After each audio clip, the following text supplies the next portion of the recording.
Welcome to the Bottom of the Ninth podcast. My name is Eric, president of the Baseball Blue Book, the most comprehensive directory since 1909. It's now available for download on Apple iTunes and Google Play. Same great directory that we've been printing for over 100 years, now available on your smartphone.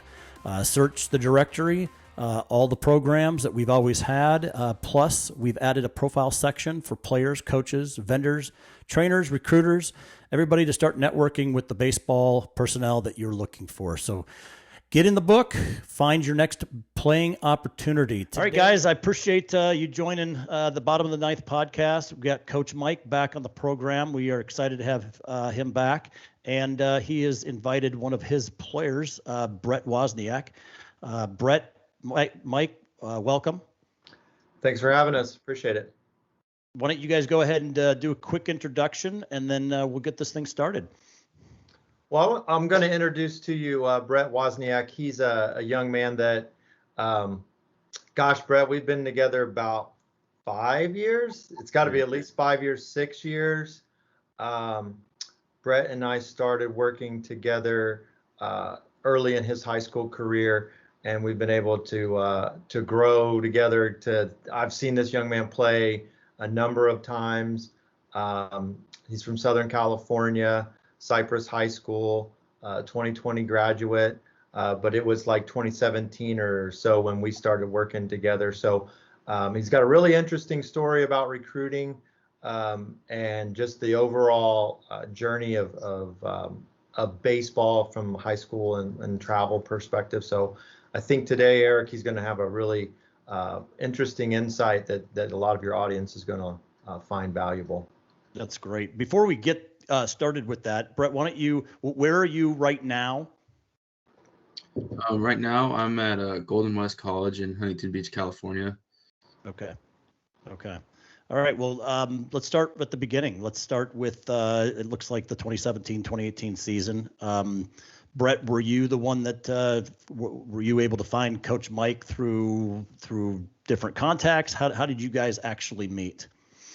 So that's a funny story. I actually got a paper in my school, like email inbox, and it was about this like recruiting service, PrepStars. I had no idea what it was, and me and my parents talked about it, and we just decided to try it out, and it ended up being a family Zoom call one night with Coach Mike, and then 5 years later, I'm here on the Bottom of the Ninth podcast with him talking to you about recruiting and life and baseball and everything under the sun.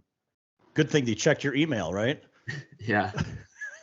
So yeah, I remember that particular call because Brett's dad, his name is Jeff, really outgoing guy and knowledgeable. His dad played college baseball at Cal Baptist, so he had a lot of knowledge, and we kind of talked a little bit about he I would just say he grilled me, right? Here's a guy with college baseball background, Southern California, knows the game. If you want to talk baseball IQ, Brett's dad has it, and I think really did a good job imparting pitching philosophy, especially on Brett. But we had that conversation, and I remember the Zoom. I remember your dad had his hat backwards and all that stuff. Your mom's in the background, and truthfully, it was one of the first Zoom. So this was before Zoom, pandemic and stuff. This was when people weren't doing video conference calls, and it was a really good conversation. And I always tell Brett this story too. Brett you were either coming out of your freshman year. I think it was you were like towards I was going into my freshman summer. Right. So it was freshman summer. And we've talked about how we at PrepStars, we process guys. Like 90% of my guys that I work with are varsity players. They're travel players. We're not like a conventional recruiting website that any kid out there gets representation by us. And we want to work with better top players. And I remember telling Brett, I told him this like 3 or 4 years later, but I was like, here's a skinny left-handed kid. He was probably 5'10" at the time. 5'2", 150. So yeah, I mean, like you were skinny and lefty. And honest to God, the only reason I decided to pursue him was because he was a left-handed pitcher. Because here's a kid that doesn't have varsity experience. He's I think at the time your velo wasn't super awesome. I think it was like That was low weight. 78 miles an It's hour. like 78, 80. And I would have like filed 13 him like normally. And I did a little bit of research and I'm like, okay, we plays travel. He's on some good teams. And he's a lefty pitcher. So what the heck? Let's just talk to the family. I can honestly say that Brett is probably the best baseball player that I've worked with. And he has an ability. He has I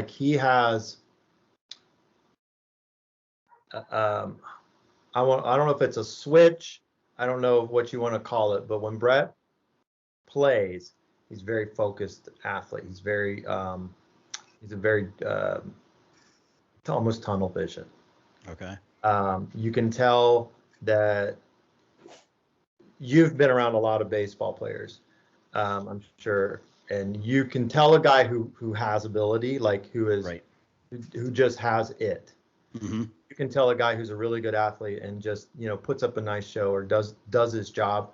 But I've seen Brett play a number of times, and I always brag on him. He was California Pitcher of the Year as a junior. They won a national championship. You don't get on teams like that unless you're a good player. He was on Marucci's national team. Gosh, I've seen you win. How many times did I see you guys win championships here in Phoenix? 4 or 5? Quite a few. Quite a few. I mean, WWBA stuff, USA Elite stuff. I mean, watching that team just rake teams. And but Brett was one of those kids where it was like hindsight 2020. I'm like, I'm sure glad I decided to let's make a phone call and see where this kid's at, as opposed to just saying, we'll forget about this kid. And I think right. So let me jump in. So that's Coach Mike basically took a shot at somebody that he probably in most likelihood would not have taken a shot. So let's ask Brett, what made you and it's probably your parents more, but maybe it was you.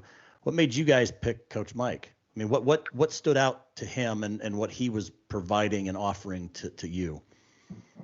It was just the service of putting my name out there. I mean, I'm coming into my freshman summer. I'm 5'5", 170, throwing 80 miles an hour. It's like, where's the ceiling at? Like, I need as much exposure as possible. I mean, I'm going to Cypress High School, home of David Fletcher and Dom Fletcher and Jaron Duran, who was for the Red Sox. Yeah. And Coach Weber, who puts everybody on the map, whether you're good or not. And I mean, that's why I chose Cypress High School to put my name out there. But I feel like I needed a little bit more of the push. And that's what Coach Mike was offering. And he's just in and out of the recruiting service. And PrepStar was kind of brand new at the time. But it was just like, I need this for myself because I didn't know where I was going to be in 3 to 4 years after my fourth process in the recruiting process. Well, that's some interesting insight. I mean, you were what, 14 years old? I was. So 14 years old, and you're not thinking, boy, I'm really good, and I need to find somebody that can represent me. You're thinking, what is my ceiling? I think that's what I just got out of that. It's where is my potential? Because I think I've got something special. Am I just putting words in your mouth, or is that what I'm hearing?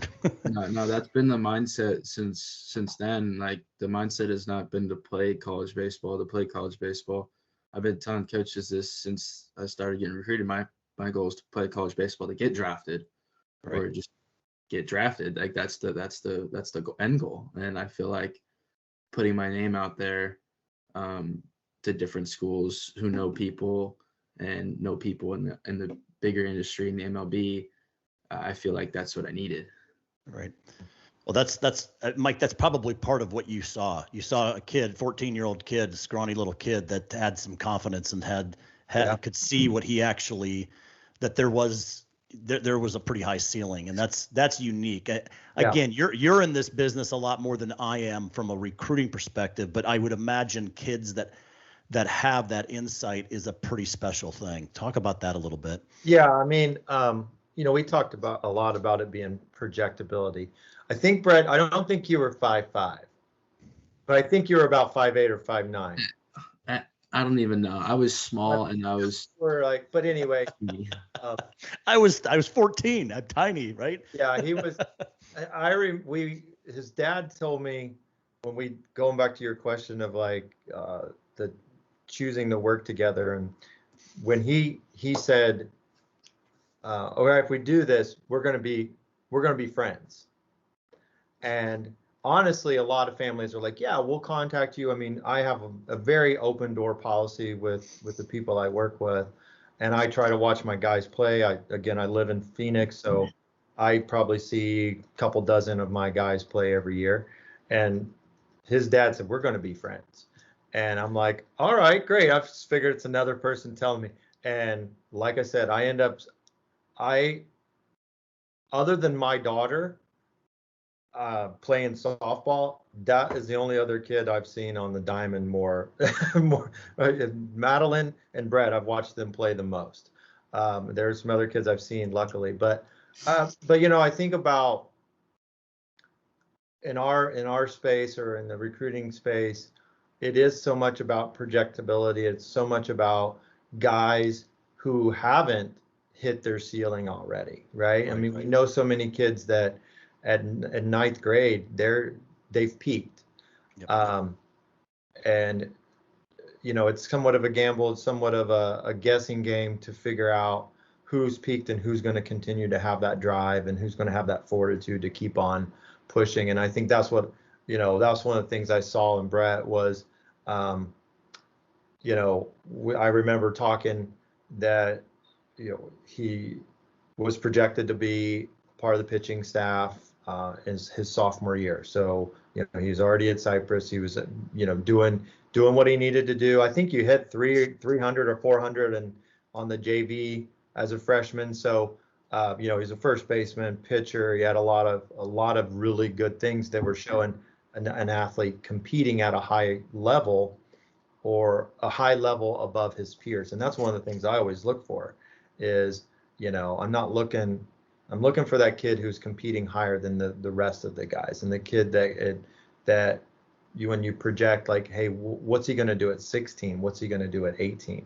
And we had those conversations along the way, and like the draft, I think had there not been the pandemic, his opportunity to be drafted was extremely high. Yeah, I think that just not having Southern California not having a true season his senior year and not being able to get on the diamond and stuff like that, that affected his draft potential, but was really resilient, bounced back from that, ended up at a nice Power 5 school. So again, looking for that kid that eats, sleeps, and breathes baseball, but also is focused, and like you said, that illustration of a ceiling, like that hasn't peaked yet. That's what we're looking for. There's a lot of art from a recruiting perspective, right? There's a lot of science. Do they have the numbers? Do they fit the criteria? But there's also that like you said, the it factor that's hard to define, but when you see it, you know what you've got. So let's walk through this crazy recruiting, because it didn't end with the Power 5. It didn't, and it sounds like you were on some pretty powerful teams and won a lot of championships. So it would have seemed to have been a real smooth journey. And Coach, you talked about the pandemic. Obviously, that's something that a wrench that nobody was anticipating. Let's go through. You're now a sophomore, you're junior, you're winning some championships. Let's go from there and what happened next. All right, I guess I'll start that off. So I think Coach Mike would agree with me. I'm just gonna like talk about like how the recruiting process just begins. Like as a baseball player, it's probably the most gruesome process there is for a collegiate athlete or a high school athlete, because baseball is not just about like being good on the diamond. There's different other factors. It's not like football where you could just play football and get 100% ride. There's also how are you as a person? What's your character on and off the field? Are you a good teammate? And evidently, are you good in the classroom? Because baseball, they have 11.7 scholarships. They don't have 85 full ones. So Yep. it just, you have to be good in that classroom to be in that, where you end up. Because I know some guys that go to those Power 5 schools, but don't get to go because they don't do the work in the classroom. But I feel like that's where they separated, because they put all their work into the sport and not in the classroom. Whereas I had to balance it because I didn't know where I was going to go, where I was going to be. So I had to get those good grades, because grades and academics pay in the sport. Yep. But that's what I got from the recruiting process. Brett, were you determined to go to a Power 5? Is that really why you knew what you needed to do, and really was the reason why the classroom was so important? Because there's so many options as a high school player, from a baseball perspective. But did you know from early on that's what the direction that you wanted to go?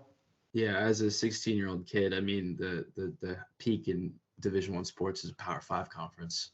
Yep. But honestly, the Power 5 is not all what it seems, and I'll get into that. But my first school that I got recruited to was the University of Nebraska, Big Ten school, Power 5. Great fit. Went on a visit. Darren Erstad was the head coach, down to earth guy. Coach Kirby was one of the assistant coaches. He's now the head coach at New Mexico State. Talked to him a couple times throughout every process that I've been in. And Coach Ted Silva, he's now the pitching coach at USC. I actually just saw him a couple weeks ago down on a visit at USC. But they left. Darren Erstad retired. So I committed there before my junior season. And I felt like I was on top of the world, didn't have to have the pressure on me to play well and commit somewhere. And that's the season that we ended up going 31-3 and being perfect game national champions and being able to compete with the schools like Harvard Westlake and Mater Dei and Orange Lutheran and J. Sarah and Santa Margarita, all those schools you hear about. We actually went through all those schools in our schedule and ended up playing in Dodger Stadium, which was freaking awesome. Dream come true. But yeah, Cypress High School kind of like put that platform for me. They're biggest like rated public school in California, especially Southern California. So I really wasn't worried after I decommitted from there with a new coaching staff. And so that's what happened. You actually coaching staff was switching, and you're now decommitting in your senior year. Is that what you did? Yeah, my junior summer. I did. Junior summer. So so we should back up to that, because my first question was, so you started with us about, like I said, prior to your summer before your sophomore year. When did your recruiting heat up? Your recruiting heated up because you committed. I think if I remember right, you went to Nebraska camp like October, November, right? I did in December. No, I didn't. No, it was January. That's when I committed. But you went to the visit earlier because it was cold up there. I remember you talking about it. But I want to, like, for a guy to commit as a junior, almost unprecedented. Very 5%ers do that. But it took 10 months to a year, Brett. It did. It was a long time. It was a long time. And I remember I visited his house. My daughter Madeline played a tournament down there for our softball team. We were in, I forget, Great Park or something. And I stopped and visited Brett, and your dad had a list. And I remember that list had Nebraska on it. And I was like, are you sure Nebraska? Like, have you been to Nebraska? This kind of thing is what I was saying. And he's like, oh yeah, this is one of the schools. And I said, okay, well, we'll get it done. Because I'm thinking, I went to college in Alabama. I'm thinking SEC. I'm thinking Texas. I'm thinking, Yeah. because we're down here in the southern part of the country, California, Arizona. But the other thing that I think we want to point out was you were locked in for 6 months. Like we basically, because we had the conversation too, once you committed in January and went back and forth on like how to proceed with that and what kind of things to ask, questions to ask. But if you remember your dad, we had a phone call and we said, should we just shut it down? Should we shut down the recruiting altogether? He's committed. This looks like a perfect fit. And I had told them, I said, no, let's just keep going in case something happens. We'll proceed as normal. Do you remember that? I do. And something did happen. Right. And your parents were like, well, will we piss off Nebraska? And I said, you know what? I don't think we're going to make anybody upset if we're still letting people know what Brett is doing, just until he signs his letter of intent. And I tell all my players this: nothing is solid until you sign that letter of intent. So even if you sign that letter of intent, nothing's still solid. Yeah, true. But I tell them, you are not signed, sealed, and delivered until your senior year when you sign that letter of intent. Everything else is just wishful thinking and promises. So we talked about just staying on the course. And in your case, it did help out because I remember you texted me. You found out by text about Nebraska, about the Erstad retiring or something.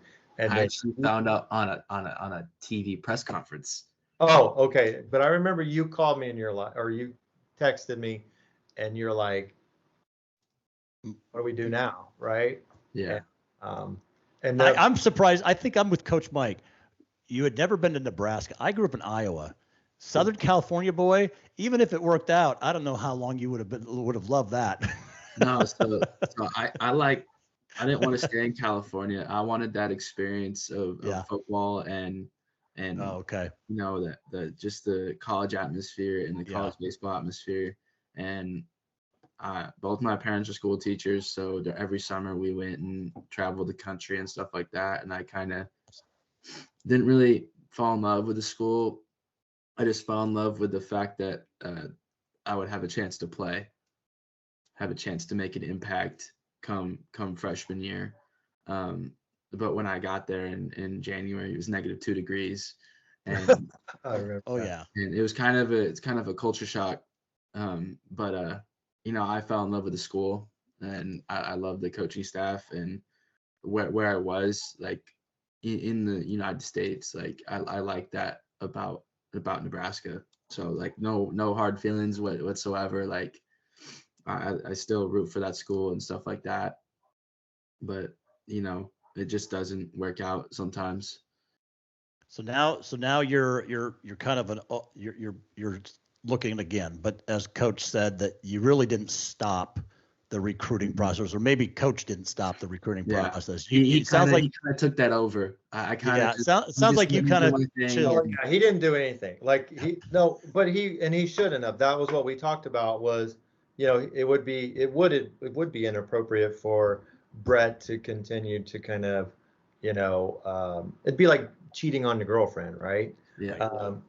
Where we were just still keeping his content, his profile, and his video, and all of his metrics and stuff and stats up to date. And we all know, coaches talk to one another and stuff like that, and they keep tabs on these kids because, especially the really good ones, because if something goes south, they're there to swoop up, Right. and that was luckily how that how that happened for him is that he wasn't totally, you know, gone out in oblivion. And a lot of kids do that. I see that a lot of times where kids are like, hey, I'm going to go to this school. And then they're like, I'm done. I'm not doing any video. I'm not doing any, heck, they may not even practice. So some of these kids, like, they shut down. They're just like, I'm cool. I don't need to practice hitting anymore. And then something happens unexpected and they're back to square one. And I've had student athletes have that happen where, I'm thinking of a couple guys, and Brett will know one of them, that just did that. They're like, just shut it down. They're like, okay, I'm good. Well, no, you're not good. You want to make sure you've protected yourself. So for Brett, it was really different because you were essentially off the radar for so long. And then we had to basically pick back up, or we had to start all over again. Yeah. In a sense of like, okay, we was not really starting from scratch, but we had a short list of schools that we started to aggressively pursue. K-State being one of those schools. I can't remember. I remember some of the schools, and you did a few visits. And luckily, I think you played down here in July, right? Yeah, so I played. It happened in June. The coaching staff changed, and I kind of basically put myself out there again, but I wanted to hear from the coaching staff out there, and it was just I heard from them a couple weeks later, just let them settle down, and it's basically just like, you're either here, you're not here. So I was just like, no, I don't really know where I stand. So I was just like, hey, I'm gonna do my own thing, and like, and just kind of go and find another school. And literally that week that it happened, I was actually in Texas when I decommitted, and I was with my high school coach, Coach Weber.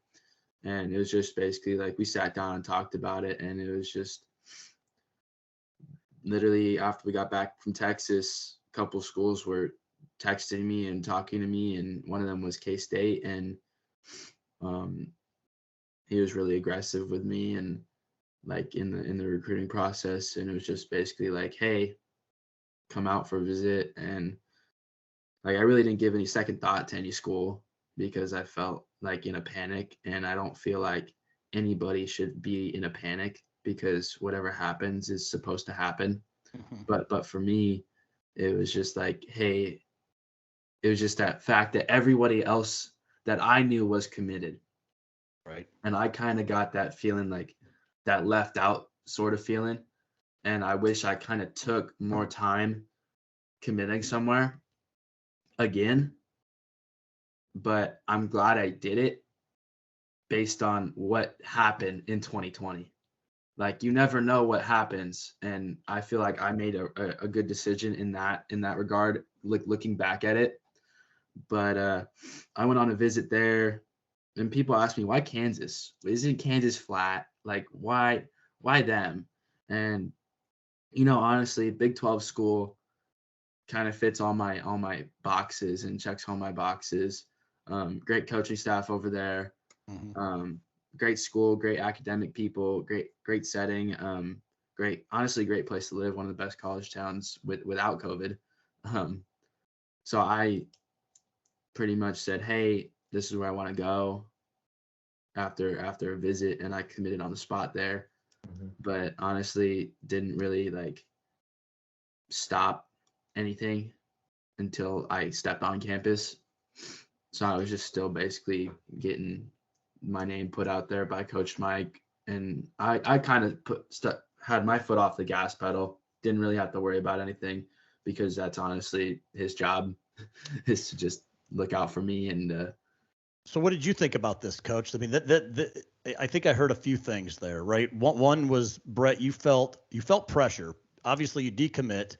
All your buddies that are playing on teams with you are now committed. So now you're the one out. you feel a little pressure to do this. K-State's recruiting you directly. Coach, are you part of this whole process, or? Yeah.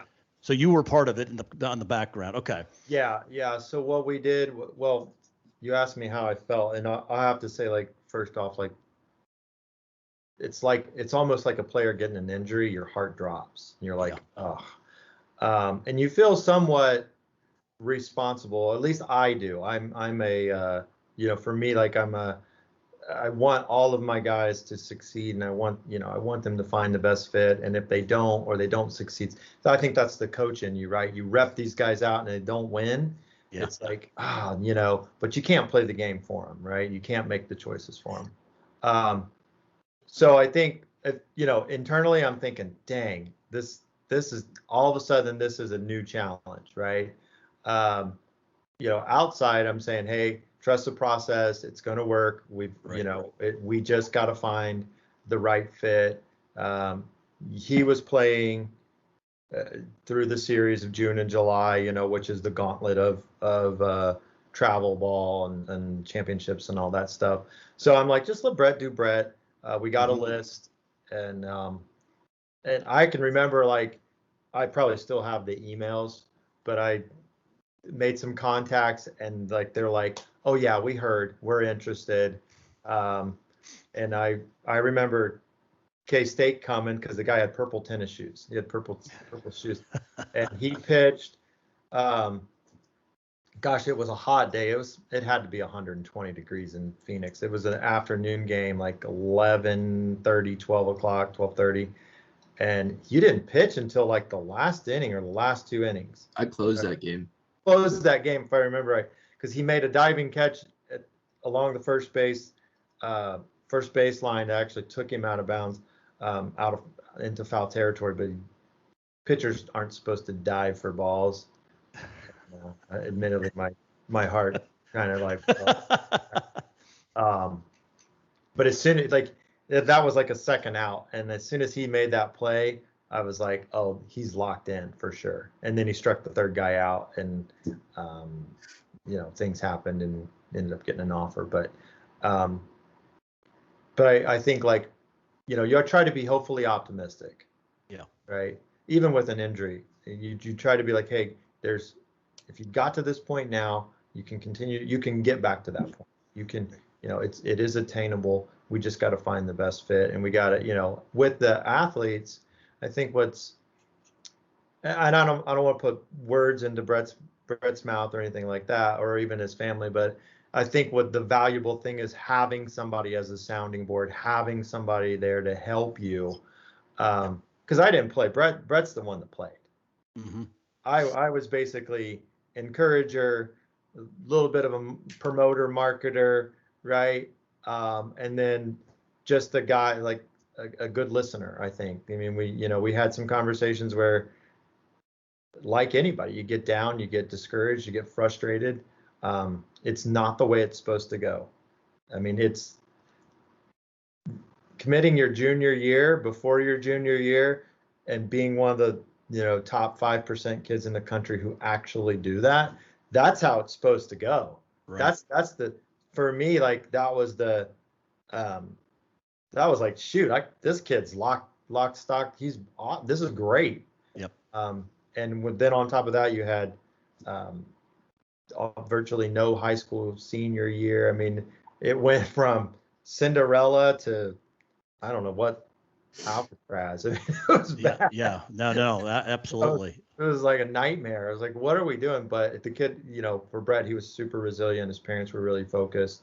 And I think, what? I think part of that, and Brett, kudos to you. I mean, you're a junior in high school, well beyond your years from a maturity perspective. I mean, I just picked that up just talking to you, being able to articulate your story, knowing and understanding that this wasn't something that was just affecting you, right? I mean, I think it takes some maturity to understand that this was an international issue, and to be able to be resilient enough and not turn inward. I think a lot of people had done that. I think that's a real challenge across the country. There's a lot of a lot of challenges that are going on even today. And for you to sit where you're sitting right now and with your head up and feel good about all the decisions that you've made through that, I think that's really good. And having, surrounding yourself with really good people. I mean, your dad and mom are that it starts there, right? You can always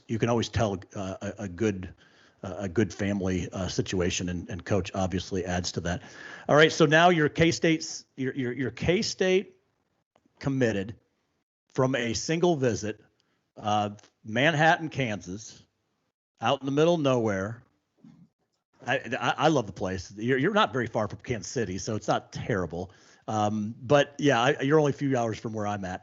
So you're at K-State. You're all excited about that. Coaches got your back. Everything's going well. What's going on now? Is this this was middle of your senior year? Is that what was going on when that happened?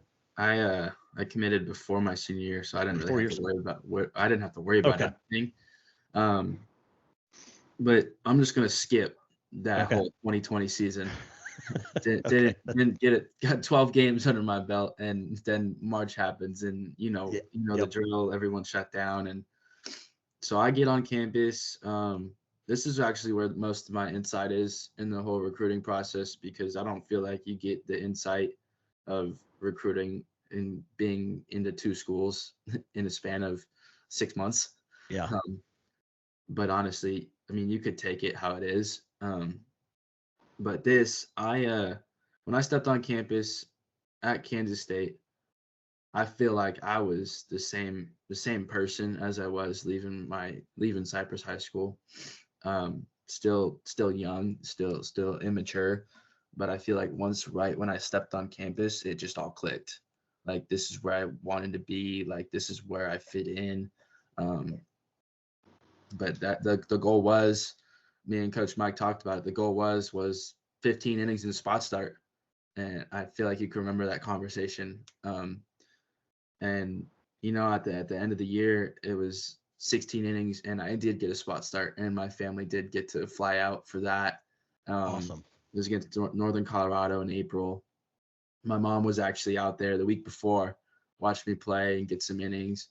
And she said, "Hey, if you get a start, I'll come fly out." And it was literally the next day when she left, I got told I was starting the next week on Tuesday. Nice.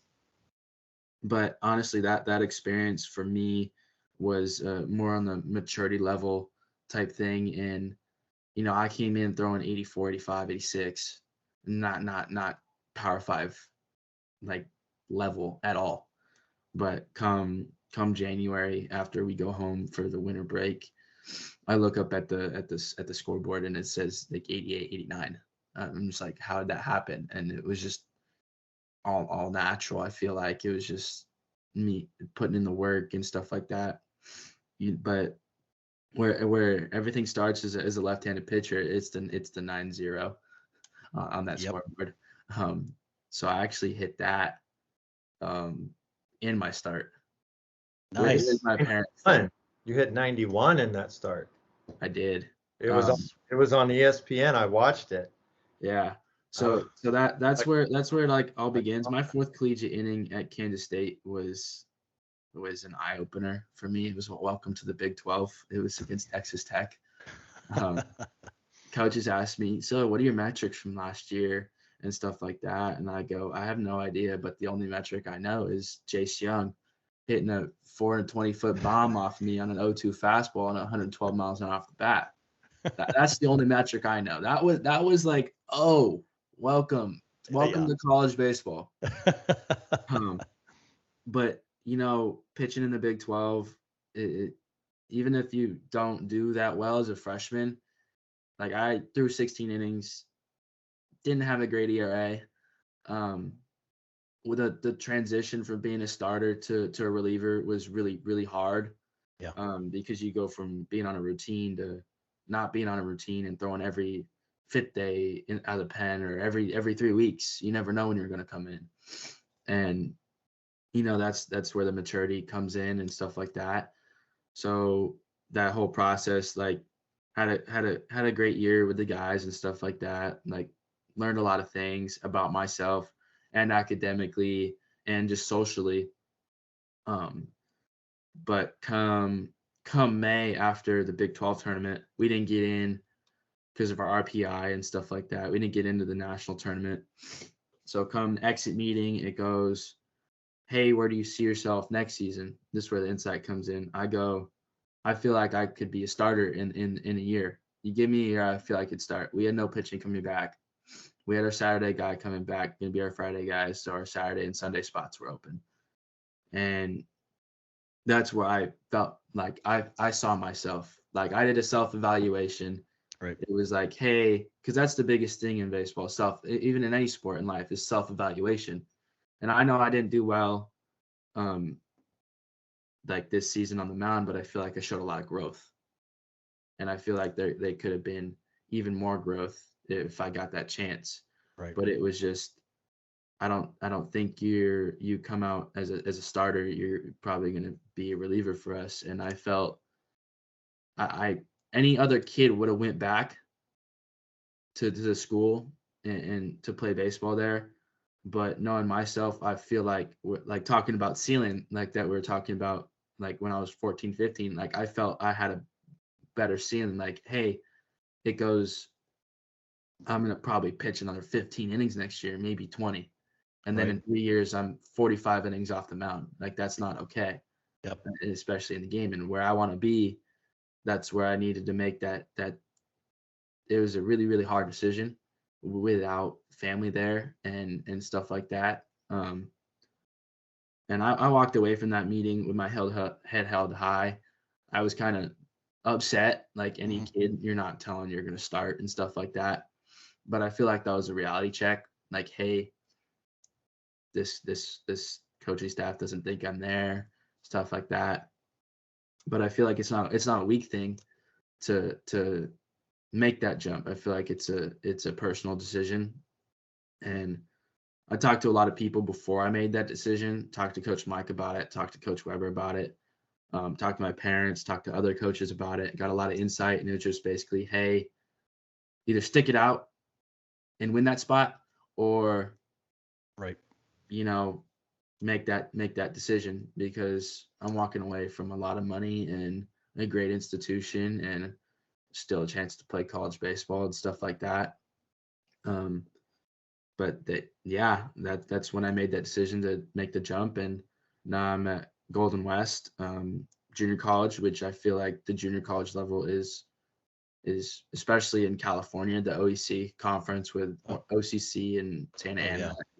Yep. It's the best conference in the country. Absolutely.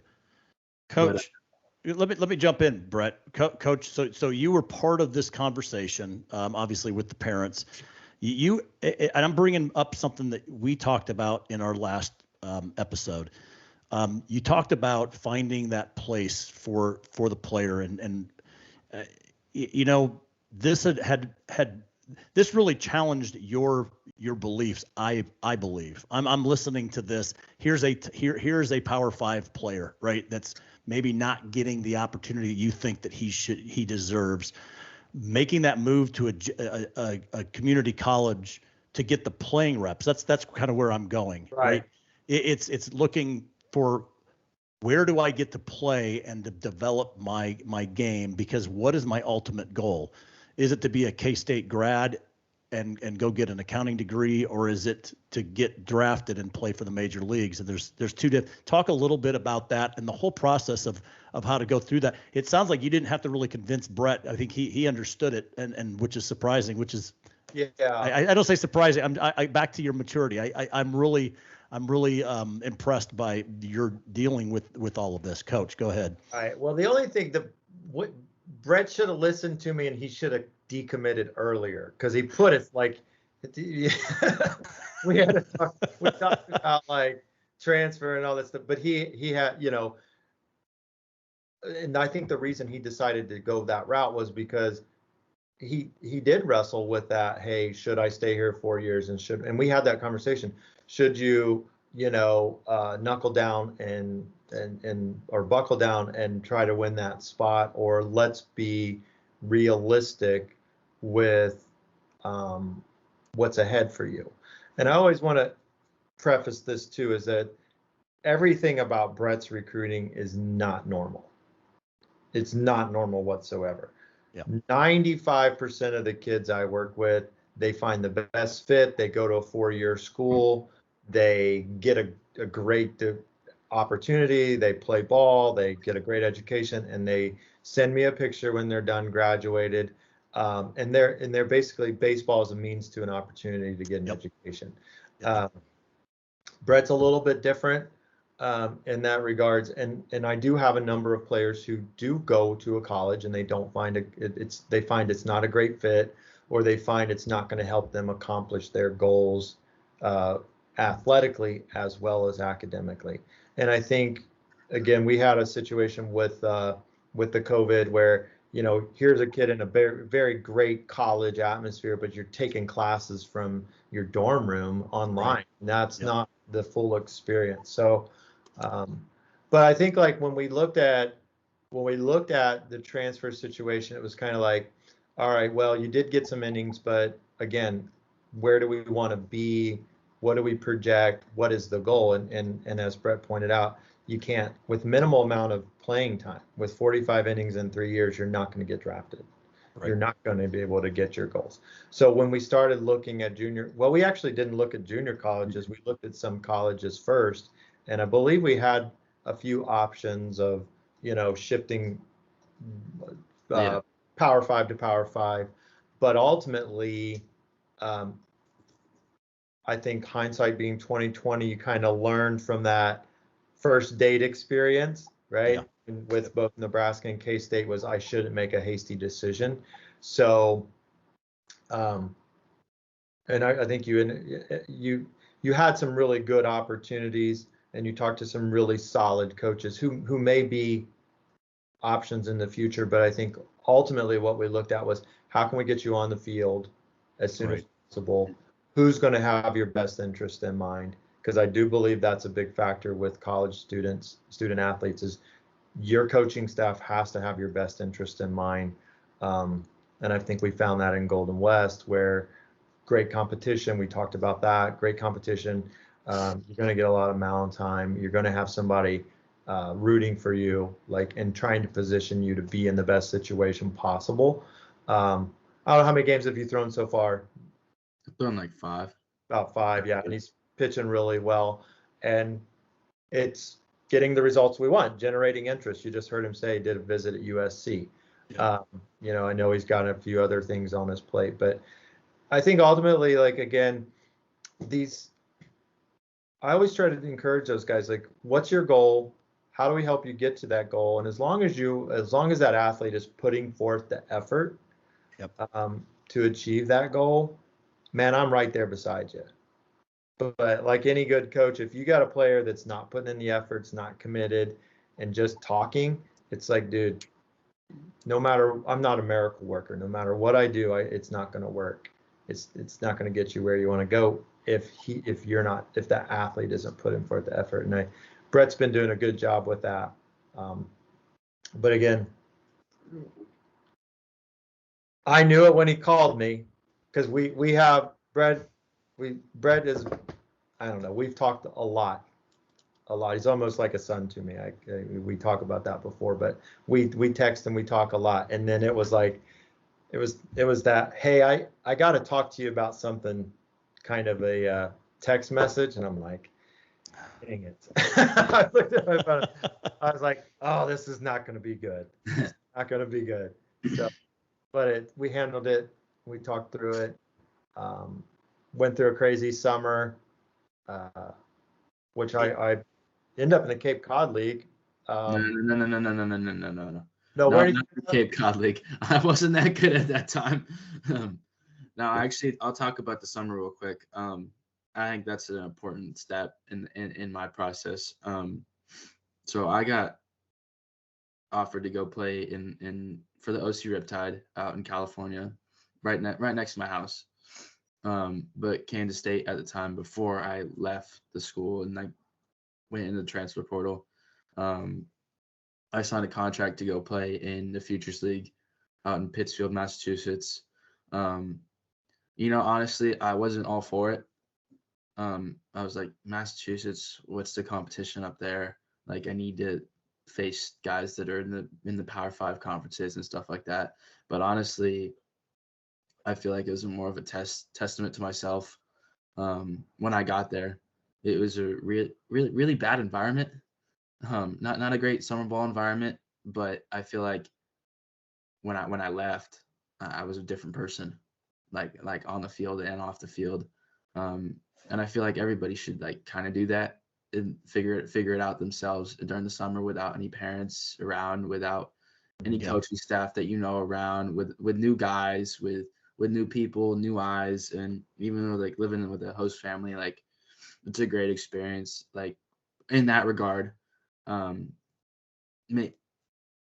Like I figured out a lot about myself. And during that summer, like, which was last summer, the whole transfer process over the phone, I don't like that for any recruit going through the transfer process, because the transfer process is just basically another big recruiting process. And in order to choose another school, you have to go shake that head coach's hand. You have to make a relationship with the coaching staff, if that's what you're looking for.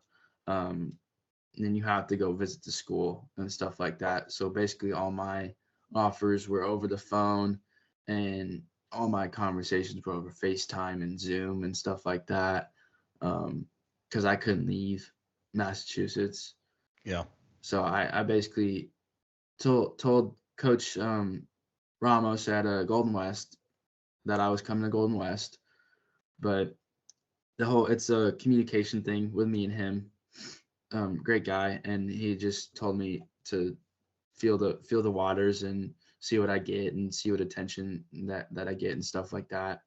But I knew where I was going, where I was heading, but I still, so that ego standpoint, you still want to see where you get and stuff like that, and see what you draw interest in. And I feel like that was a good part of the process, because you never know where you could end up after another year. You could end up in the same coaching staff, or that coaching staff leaves because it's the business we're in, and they go to that school, and then you end up there with them. So I feel like that was a positive part of the process, and I feel like that's what you need to happen if you can't make it to a school. Like, you still keep contact with him. I still text some coaches like, hey, how's the season going? How's the fall going? Like, stuff like that. Just kind of keep my name on the table and stuff. But making the move to Golden West, Ricky Tiedemann, third round draft pick from the Blue Jays, is one of my I've played against him a lot in high school and stuff like that. We've talked sometimes like in like tournaments and stuff like that. But he got drafted from the Blue Jays out of Golden West, so that kind of like drew attention to that school.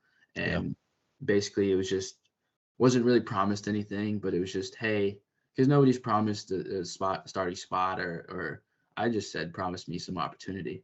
Yeah, like that's all a player like me just needs the opportunity to go out and do his thing. Like, and he just basically, when I told him that, he was just, you'll be a Thursday guy like Ricky was and stuff like that.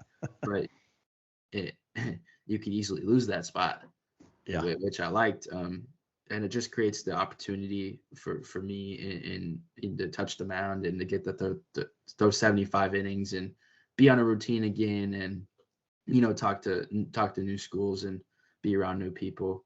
And people are around here ask me why Golden West, and that's what I tell them: opportunity. Because that's the biggest thing is in this sport, is opportunity and self-evaluation, where you fit in and the best fit. And now in this process, it's all about not the Power 5, not where you go, and if the school has football or a big basketball program or the hoopla of college sports. Now it's just, is this coaching staff going to get me ready for the draft? Is this coaching staff going to even say, hey, how was your day, type thing? Like, it's just a relationship type of thing now in this process. And that's what I talk about. That's what I preach to even our guys at Golden West. Like, hey, how are you going about this? Because I'm a Power 5 bounce back, so it's kind of it's a nice fit. They could bounce off, like the incoming freshmen can bounce off questions and stuff like that. Like, hey, don't go where you want to play. Go where you're wanted to play. That's good. That's a good quote right there. I mean, I think that's comes directly from Coach Mike. He's been teaching that to you probably since you were 14. Because I that's what we talked about as well. The thing that you mentioned, a couple of things. There's a lot of dynamics here, and it's been a lot of fun talking to you, Brett. The allure of the major conferences, just from a kid, it's very appealing. But from a baseball perspective, it's just a completely different sport and not necessarily supported the way that the other programs are, right? And I think you know that, right? It's always funny to talk about the major baseball programs. I went to University of Iowa. I was actually a walk-on, and so I wasn't recruited. Baseball it wasn't football. It wasn't the basketball program. It wasn't the wrestling program. It was baseball, and it's, oh, by the way, we have baseball. Yeah. Right. And I think the allure is very tempting, but I think what you've seen is the ability to, what is your goal, right? And the self-evaluation.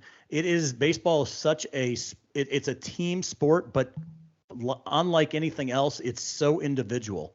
When you just went out to Massachusetts and you said you learned a lot about yourself and looked inward, I think that's really insightful as far as what the game of baseball really is, right? When it's all said and done, it's between you and yourself and what's best for you, and having some of the support structure that you have. I think that's fantastic, and they're going to provide a lot of that insight to you, but you got to learn it yourself, right? And I think that's the story of Brett Wozniak, right?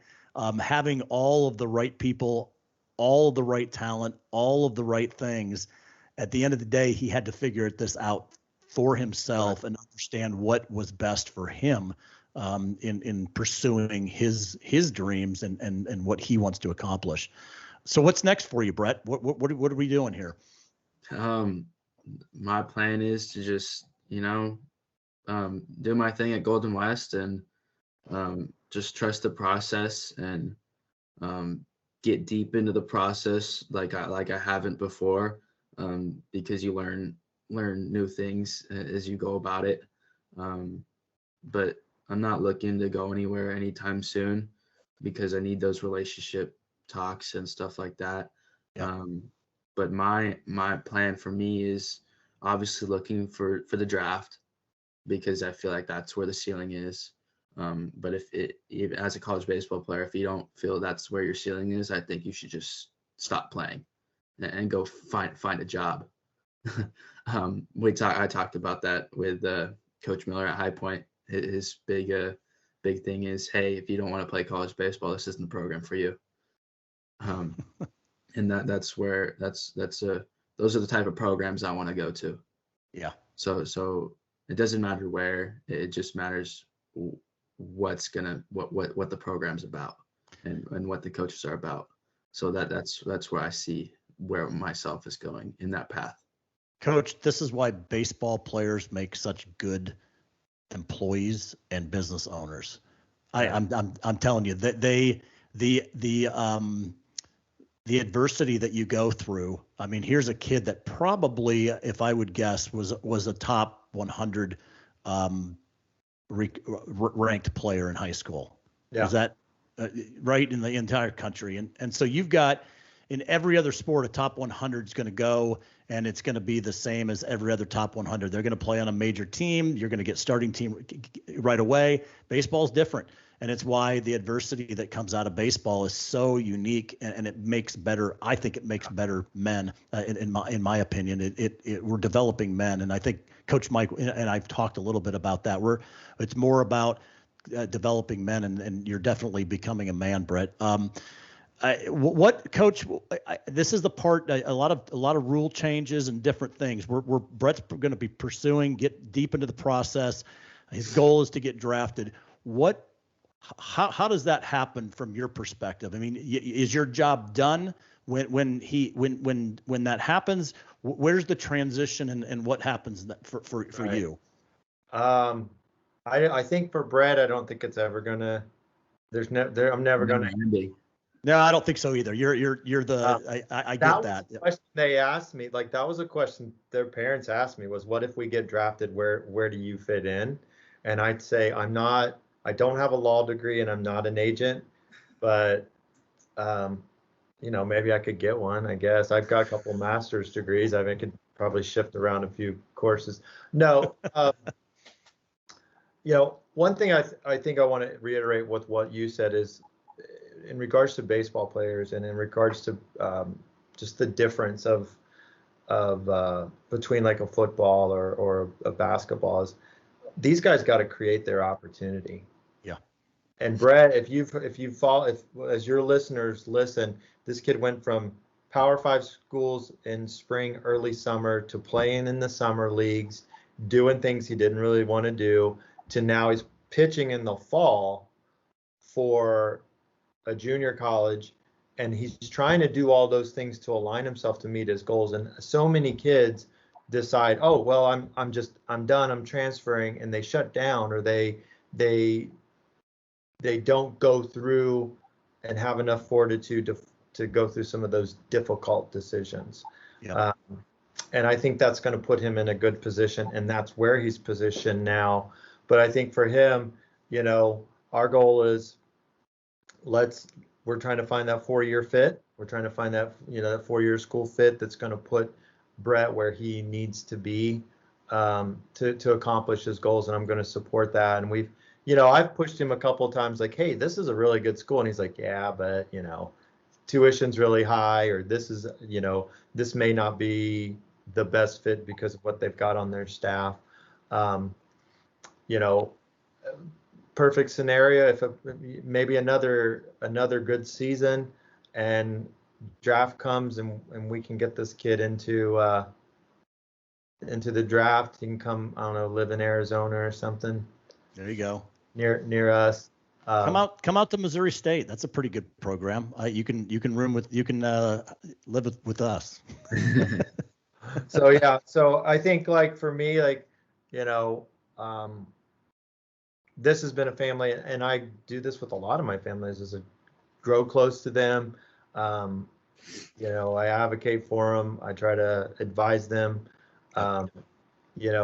His particular program, in full disclosure, that was part of the services we provided, was if something should happen in high school.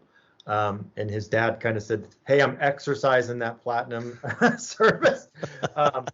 But I still have players that, hey coach, I'm thinking of transferring because the guy that brought me in just got fired, and I'm not liking the new situation. And I always try to advocate for these high school or these college players so that they can achieve their goals. Right. So if he gets an agent, then I just gotta be there to help, advise in any capacity, and that agent's going to get a lot more money. But hopefully Brett will remember the little people, the little guys. We'll be following your career, Brett. I think this is really exciting, guys. I really appreciate this opportunity, Brett. You've given us a great insight into a kind of a topsy-turvy recruiting process. Throw in a little bit of international pandemic, lifetime pandemic in there, and you look like you're happy. It looks like you found at least found yourself in some areas that you can really grow. In one of the things that you did say that it really encouraged me, you're a sounding board for these young guys. You're only a year older than them, but you're probably a decade in experience and just life experience over them, right? So giving people advice and giving people that an opportunity to talk to them about your experience, I think that's really, really key. And you never know what's going to come up of this, right? You may be thrown in a World Series one of these days as my favorite left-handed player. I'm a lefty, so 91 is impressive. I think I hit 82, 83 maybe. I had some crazy movement on my ball, but I couldn't throw the ball very far. I ended up in center field after that. So, but yeah, I think this is exciting. So I really appreciate it, Brett. I'm excited to watch your career, Coach Mike. It's always a privilege to have you on the program. You've been such a supporter of the Baseball Blue Book and what we're about and what we're building, and so we really appreciate that. So thank you, guys. Don't go anywhere. I want to say a few things, but thank you very much. Appreciate you having us on. Yeah, I appreciate you having me on. Hey, thanks for watching, guys. Really appreciate it. Make sure that you're subscribing to the channel. You're sharing the link out to your friends and your family, other players, other coaches that you might know. Guys, I really appreciate it. Like it, comment. I want these podcasts to be for you, the listeners, and the guys that